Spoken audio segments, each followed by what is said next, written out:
So excited to have you here. My name is Pastor Greg. If you got here a little late, we're really excited to have you. Week 2 of our series called Family Octagon. And man, we hit it last week. We had a wonderful time. If you weren't able to make it last week, I want to encourage you, get online to placeaz.com, and you can actually watch the video from last week's message. We really laid a strong foundation for what we're going to be looking at. And basically, we talked about in this series, we're not going to be talking about fighting within the family, but we're going to be talking about fighting for the family. Exactly right, fighting for the family. And last week, we looked at some things that are worth fighting for. And I asked you a question, are you willing to fight for that? Remember, we were willing to fight for that. And I asked you last week if you were willing to fight for time in your family. I asked you if you were willing to fight for holiness in your family. I asked you if you were willing to fight for attention in your family. And I asked you if you were willing to fight for tenderness in your family.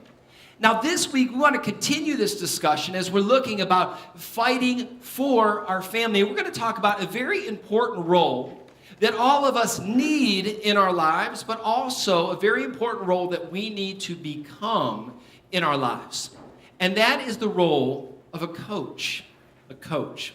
If you look at any great fighter, a great fighter has a great coach. And that's how we're going to start today. I'm going to ask you a question. I'm going to give you the opportunity to answer. And the question has to do with coaching. And the question is simply this: what makes a great coach? What do you think? What makes a great coach? Patience. Good. Patience makes a great coach. What else? Listening, good. Listening. What? Knowledge, having some knowledge, something able to give. Encouragement, the ability to encourage.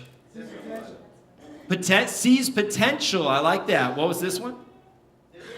Discipline. All right, discipline. Can I get one more? Challenges you. Challenges you, and what was over here? Dedication, good. Challenges you in your level of dedication. How we put those together, right? A great one to end with. All these are great examples of what makes a great coach. And let me tell you, the importance of a coach really for us is not when we're winning the fight.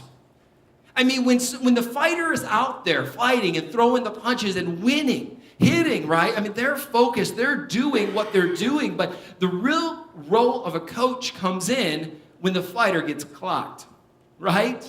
When the uppercut from the opponent hits him, and that coach brings him back to his training, brings him back to his knowledge, encourages him and strengthens him. And I want to tell you, it's the same thing within your family. As a coach within your family, your greatest effectiveness sometimes comes when that right hand sneaks in. When your family member gets hurt, discouraged, something happens in their life that pushes them down, knocks them down. And then as a coach, we have to step in. We have to remind them of the foundation that they have and encourage them along their life. And I think all of us need a coach in our corner. And all of us need to be willing to be that coach. Whether you're here today and a mom or a dad, a grandma or a grandpa, maybe even just an older brother or older sister, you have a responsibility. You can be a coach. You can be in somebody's corner. You can be preparing them for when the difficult moments of life strike. Because all of us need a coach. Coaching is so important.